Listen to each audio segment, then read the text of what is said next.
Mattathur theory അവർ കേരളത്തിലാകെ നടപ്പിലാക്കുന്നതിന് വേണ്ടി തീരുമാനിച്ചിരിക്കുകയാണ്. അത് രണ്ടുപേർക്കും ലാഭം ഉണ്ടാകണം.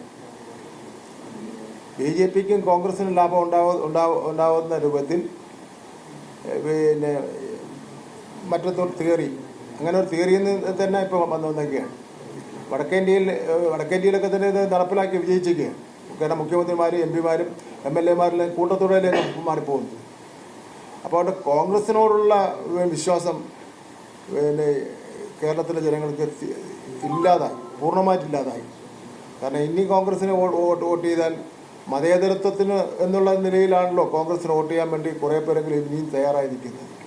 അപ്പോൾ ഇനി മതേതരത്വത്തിന് വോട്ട് ചെയ്യില്ല. അതനുസരിച്ച് BJPക്ക് കൊടുക്കുന്ന വോട്ട് പിന്നെ മതേതരത്വ വിരുദ്ധ പ്രവർത്തനങ്ങൾക്ക് വേണ്ടിയാണെന്നുള്ള വിവരം ആൾക്കാർക്ക് ബോധ്യപ്പെട്ട് കഴിയും.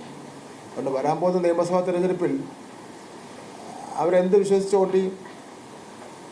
വോട്ട് ചെയ്യുന്ന കൈപ്പത്തിയിൽ വോട്ട് ചെയ്യുന്നവൻ ആ തലത്തിൽ നിൽക്കുന്ന എന്താ ഉറപ്പുള്ളത്? ഒരു ഉറപ്പുമില്ല. വി.ഡി. സതീശന് ഉറപ്പ് കൊടുക്കാൻ വേണ്ടി പറ്റുമോ? രമേശ് ചെന്നിത്തല ഉറപ്പ് കൊടുക്കാൻ വേണ്ടി പറ്റുമോ?